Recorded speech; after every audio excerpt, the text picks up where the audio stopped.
Hi everyone, Joel at Codebreak with another episode of Break It Down, and today we're going to be talking about future marketing talent. So, I've got a good guest for this one. It's our apprentice, Evie. How you doing? Hello, I'm okay. Are you okay? Yeah, so this is your fault.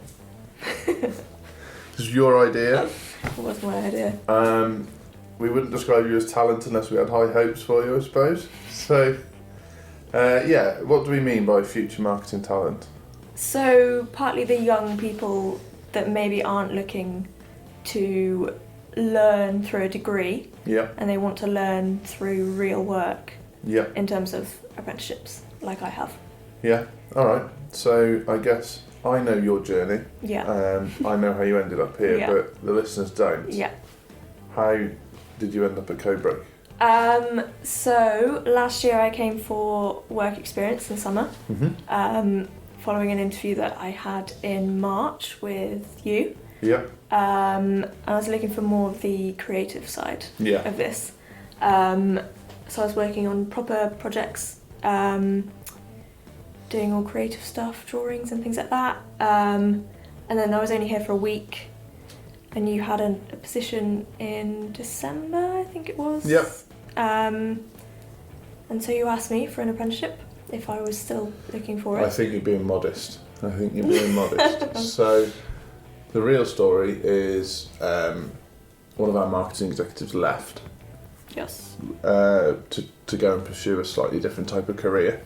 And one of the first people that came to mind before we put the job out there was you, based on 1 week's work experience. So that's not bad, is it? And then it transpired, and you know this anyway, that obviously some of the stuff that we needed for the role you didn't know yet. No. But we were so impressed with you at interview that we made an apprenticeship position. And then found an apprenticeship provider called Digital Native in Birmingham because we thought it would be really good, with us being based in Shrewsbury, which is a relatively rural town, for you to be able to go and see what's going on in the real world, mixed with some people who are working with big agencies and big companies. Like I think you're working with someone at the Woodland Trust at the moment. And Home Serve, exactly. So, and that's where we're at. Yeah. So I guess tell us about you. Why are you here? What motivates you? What drives you? I think I quite found that I like the content creation side of it, and I think that's something that kind of drives me in this position. But also, I didn't quite know what to expect when, obviously, the digital marketing apprenticeship was offered. I didn't know what it would entail, I guess. But yeah, I think that side is something I'm enjoying. That's good. Are you just saying that because your boss is in the room, or? No, not at all. Okay. That's really interesting. So, what makes you tick? Why didn't you go to university? I know you. You're bright. Yeah. You've got good grades. I've never wanted to. It's never been a pull for me.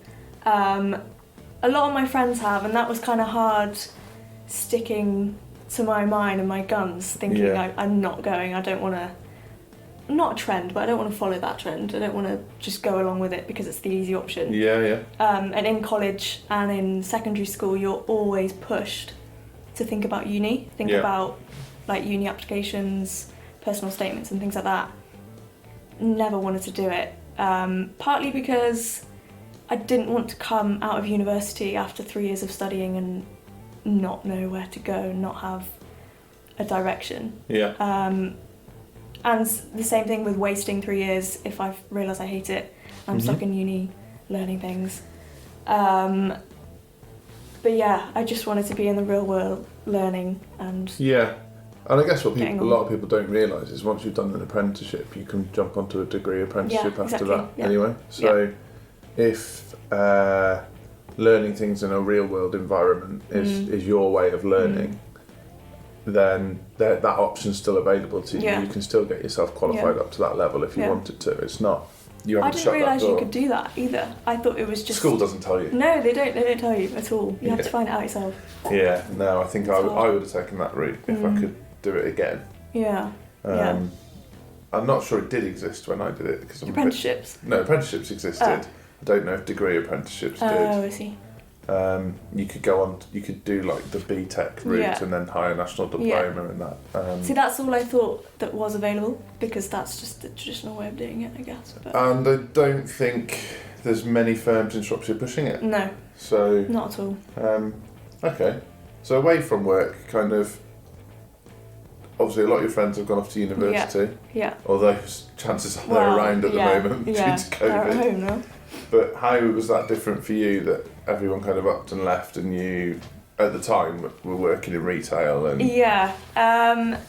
It was hard because they're all super excited about going, and especially when some of them were going to the same unis. Yeah.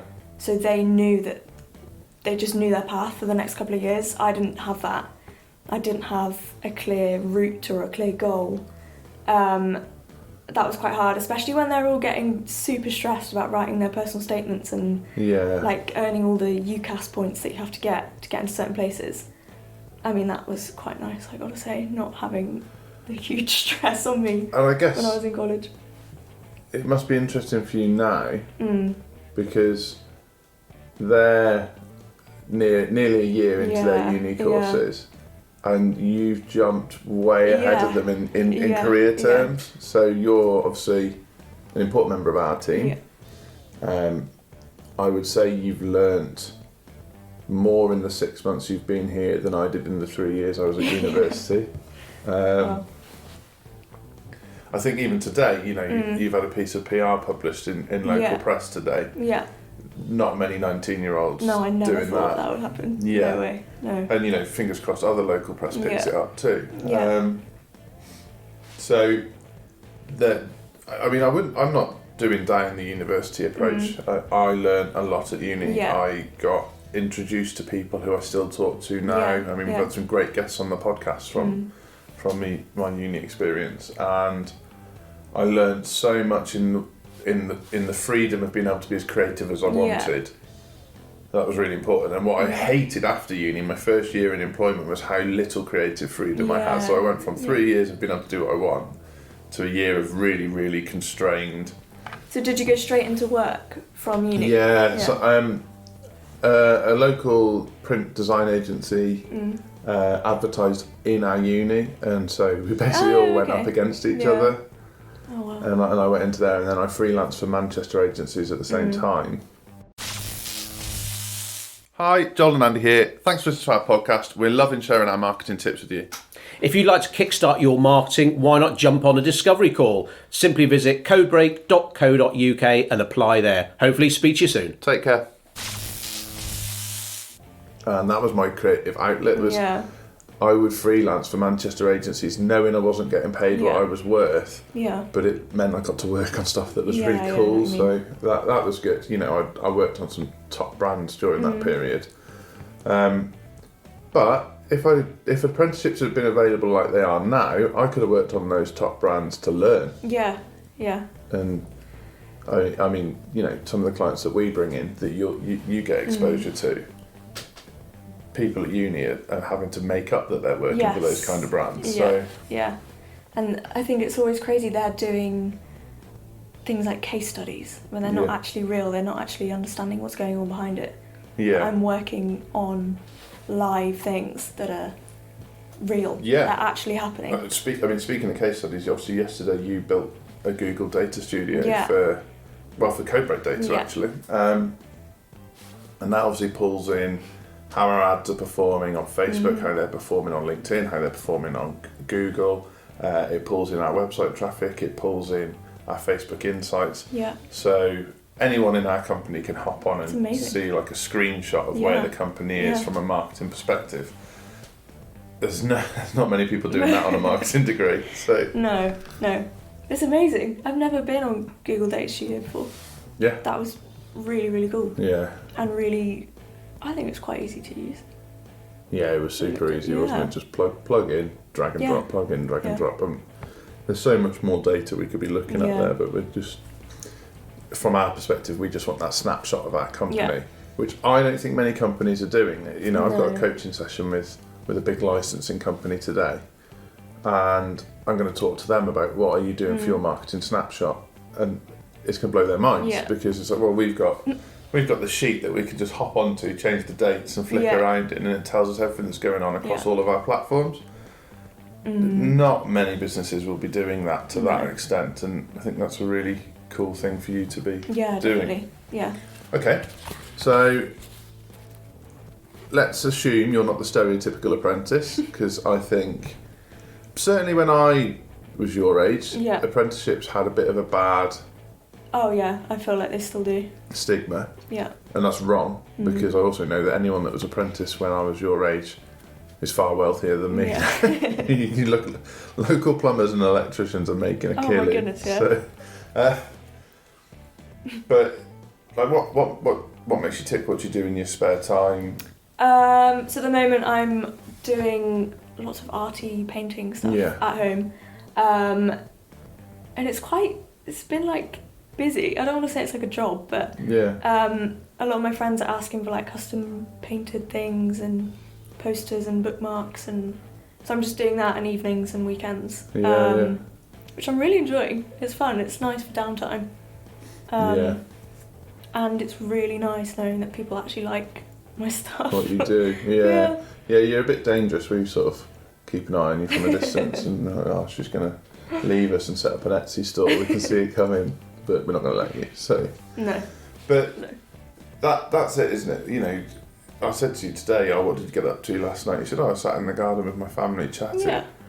Bloody hell, you're not human. I got home, crashed on the sofa, just about managed to have some dinner and went to bed. So I think I got home a bit later than you, but I think you probably did. But, okay. So what are your hopes for your career now you've done 6 months with Codebreak? There's a big question. That's a massive question. Well, I guess now, in terms of my apprenticeship, work's picking up. Yep. Coursework's picking up. Yep. So I just kind of want to learn as much as I can before my apprenticeship ends. Yep. I don't know where I'm going to go in terms of this company after that. Why not? Because I don't know. I haven't thought about it, and I know that there's lots of things that are open to like different routes for me to go down. But I think that's fair. We've tried to give you a feel of everything across the spectrum of marketing. That might be from graphic design right the way to like, coding. Yeah. And everything in between. You know, ads, our own prospecting system, which is probably very different to any company in the UK because we've kind of designed a bespoke prospecting system from scratch. But you know, we've got high hopes for you. So when you say I don't know what I'm going to do, it's great. I don't know because it's so open. Yeah. And there are lots of different things that I could do. Do you see? So you work closely with Georgia in our team, who's marketing executive and account manager. Mm-hmm. Do you see yourself in that kind of role, or would you rather be more like the person behind that role that's doing all the creative behind it? Yeah, definitely behind it. I think Georgia's got a huge task of being account manager for lots of different clients, which is amazing. But I think I would prefer to be behind it doing the creative stuff, probably. So you're telling me you want more creative stuff? Kind of. Yeah, okay, that's interesting. Well, you're going to design some beer cans soon. Yeah. So, I mean, I already have been doing creative stuff in the last week or two. Yeah, so it's jacked up a little bit. Yeah. There'll be more. Yeah, cool. Look forward to it. Oh, that's really good. That's really good. And what would you say for people that are considering an apprenticeship out there after your first 6 months of one? Do it. Yeah. Really research it. Even with 4 months of lockdown added into that. Even do it. I think it's hard now because employers are looking for an experienced person. They want to get someone in just to do the job straight away. They're not interested in training someone up because they haven't got the time right now. But I just think push for it. I know work experience is hard because again, no one's got the time to bring you on and talk to you. But if you can get work experience, do it. Just ask people for it. I did work experience, you did work experience. Yeah. And it's amazing. We get asked every year, people ask to do work experience with us. Only you and one other followed up afterwards. Oh, really? It blows my mind. Oh, that's crazy. And now you're here. Yeah. And the person that isn't here got a job at a big agency in Birmingham and has since said, have you got any jobs? And like, well, wow. No. Yeah, there's a massive pandemic, but... Yeah. That's crazy. Yeah. That's really weird. I thought it would be more than that. Yeah, no, not many people follow up. No. And that crushes me. And well, yeah, what is it? There's a famous saying, something about something in the follow up, but basically, there's no point doing something if you're not going to follow up. And also, do work experience that's not because of school, because you have to do 2 lots of work experience. Yeah. In school. So tell us what work experience you did at school. So I went to my dad's company, which is an interior design company. It was actually quite interesting because I was into that kind of field, so it wasn't awful. So I was working on CAD designs and doing hotel rooms, making mood boards and pitching to the bosses, which was quite scary. That's cool. In year 10. So I did that, but I know loads of people who simply just go to a primary school, which is fine if you're genuinely interested in that. But I know a lot of my friends have just done it because it was easy and they can walk there. Or... Do you want to know what I did? No, what did you do? I did a week of golf course maintenance. No way! And a week of professional golf. No way! It's a career. That sounds amazing. It's a job. My brother would have loved that. That's so cool. There is a caveat. So my uncle was the professional golfer, and he just got me to put up shelves all week in his shop.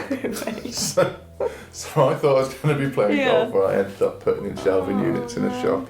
And he still owes me. James, if you're listening, you still owe me golf lessons, and it's been 18 years. Wow. Hey everybody, it's Fergus and Jen here. We actually recently noticed that not all of you who are listening to this podcast are actually subscribed. So why don't you click on the subscribe button so you don't miss out? Enjoy the rest of the podcast. You're owed a lot of golf lessons. Yeah. If there's interest on that, I've got like a lifetime of golf now. That's amazing. I didn't know that was could have been a thing. On the golf course maintenance thing, and I thought that would be quite just interesting because I'm like an office body. I'm very indoors generally, apart from when I'm playing sports. So I was like, right, I'm going to do something manual. I'll get out and do like golf course maintenance. Wow, do those guys work hard? It was ridiculous. If you want to do work experience where you find out how hard people can work, you try keeping a golf course, especially one on top of a bloody mountain in Church Stratton. That one. And I also broke a JCB that week. So how? I snapped the axle going over a rock. Why would that happen? Well, I'm not sure they should have been letting me drive it, to be honest. Wait, how old are you? Not old enough. Sounds crazy. I think times have changed. Oh, definitely. But they only do 1 week's work experience now. What's the point?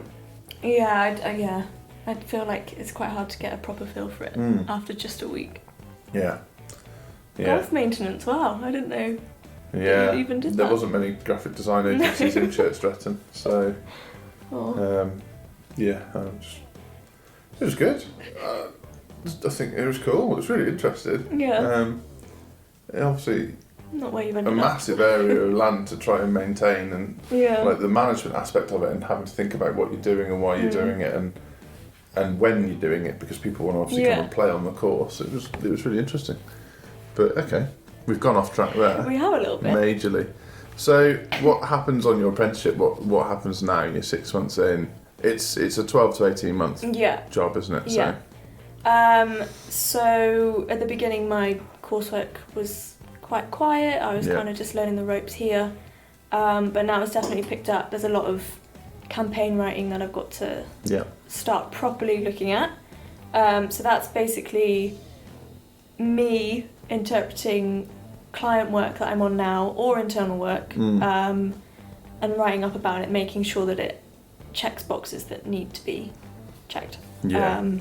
In terms of what different platforms I'm using, like written communication. Yeah, that's something that comes up a lot with your apprenticeship providers. They can't get their heads around how many platforms we use. So they keep saying, "Oh, will Evie be using enough platforms?" Yeah, it's like 3 different platforms. So please can you mention 3 platforms per story? I think they're called. And it's like, well, there's probably 10. Yeah. So I think I'll be fine. Yeah. But yeah, no, that's picking up a bit now. There's more work to do, and then I'm revising for my 2nd exam, which is the first marketing, and then the one I did, when was it now? May, I think, was coding. That was we're through that. Less said about that, the better. Yeah. And I guess we should also touch on the benefits to employers. Yeah. And we would employ you whether you're an apprentice or not. But it's important for us that you're getting that career development, exposed to that kind of knowledge in the industry, the people you're meeting through it, the ideas that they bring to the table that could be different to how we do things. But also, as an employer, it's been great. It's to identify someone that's sort of hungry and young and doesn't see the world through kind of cynicism of age. And obviously a lot has gone on in the 6 months you've been an apprentice. We've had all sorts of crap thrown at us, and it's just been a joy to have you here. And thank you. I would strongly recommend to employers to consider that route. But as with any employee, it's not about looking at the skill set, it's about looking at the attitude and the personality. You can teach the skill set. In your case, you're unusual in the sense that you're academic and creative. Oh, okay. And that's not that common, is it? No. I'm relatively academic and relatively creative, so I can relate to you. But then, there's people in our team that are very technical. There's people in our team that are very creative. There's not many with a combination. Balance, and we saw that in you before we even offered you the apprenticeship, and I think that's something any business could really take that approach. Yeah. And then I think the provider's really important too. So obviously in Shropshire there's providers that specialise in certain things, and then if you're in a city you're going to have more options. But it's about finding the people who are people focused and really want to see the person do well. So we know that Martin at Digital Native very much champions his apprentices. And it's been just a really nice experience. There's a few hiccups along the way, as expected with a global pandemic, meaning we have to completely change the way we all do things. I mean, even how we're recording this podcast now, sat apart, is really... This is the first one I've done. Ever? Face to face? No, face to face, like since... February. Yeah. Oh, wow. Yeah. Yeah. And now you're bloody making me buy all sorts of equipment, and we're building a huge studio. So I'd say I'm making it. It's forced, absolutely forced. But in all seriousness, if you weren't here to help, if we didn't think we could do it, we wouldn't have done it. We would have just kept things simple. But we've reached that point now. I think we're nearly 90 episodes into the podcast series. It's like, okay, how do we step this up? Yeah. And I've literally just posted on LinkedIn about our regular 1,000 listeners, and I still can't get my head around that. It's like, this was a marketing tool for us. It was about sharing useful information with people, things people might be interested in, and from our end, hopefully that would attract some attention. Yeah. But to kind of be hitting those kind of numbers blows my mind, and well, I'm really grateful. Yeah. Grateful and it seems for you. to have gone up really quickly as well, compared to when I was started. When I started here. Yeah, the numbers. It's crazy. Yeah, let's not mention those numbers. Well, we won't. But it's just a massive change. It's really good. Yeah, and it's just really exciting. It's really cool that we've got a team that's enthusiastic about that kind of thing. I mean, we're going to go back to filming the podcast, so they'll be available on YouTube as well. And I guess, involving you as the apprentice is great. Our previous apprentice is back in on Thursday. Yes. And she likes getting involved too. Doesn't like so much being in front of the microphone or the camera. No, more behind more it. Setting it up. But she'll be in for a shock when she sees all this new stuff. But But yeah, definitely would recommend the apprenticeship route for employers. Yeah. It's very much about, you've got to be in the mindset to invest in people. If you're doing it because you want a cheap member of staff, yeah, that's so wrong. yeah, it's not how it works. It's got to be, I've got this person, and yes, their salary isn't as much as if I didn't have an apprentice, Yeah. but the amount you have to spend on them to train them and get them Yeah. to where you want them will actually make them more expensive. Yeah. But then hopefully they want to stay with your company and develop, and you've developed an asset that Yeah. really good for you and really good for, you know, in our case, the marketing community, but could Yeah. be accounting, could be solicitors, whatever it might be. Yeah. Have you got any final thoughts? Just look into apprenticeships. Anyone that is. Yeah. Just don't knock it. No, don't knock it till you've tried it. All right. Take care, everyone. Good to speak to you. I'll catch you again for another episode of Break It Down. Bye. Bye.